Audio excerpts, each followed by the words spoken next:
Okay, now I'm going to show you how to do a straight stitch, which is about the simplest stitch there is. You're going to bring your needle up from the back of the fabric, go forward a stitch length, and that is it. That's a straight stitch. So if you're stitching along a line like I'm doing right now, you're going to want to bring your needle back a little bit beyond where that previous stitch ended.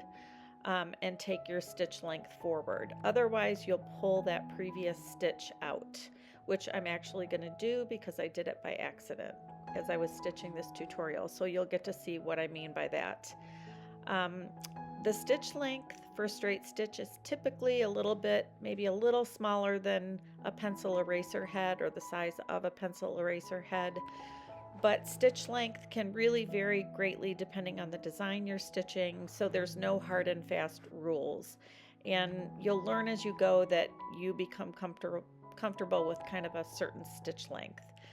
Here I'm going to vary a few stitch lengths of straight stitch to show how I might stitch grass, for example, on a design.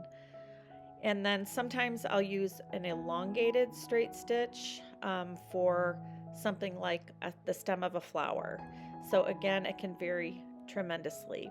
A tiny little straight stitch is called a seed stitch, and those can be used, for example, for the eye of a small animal.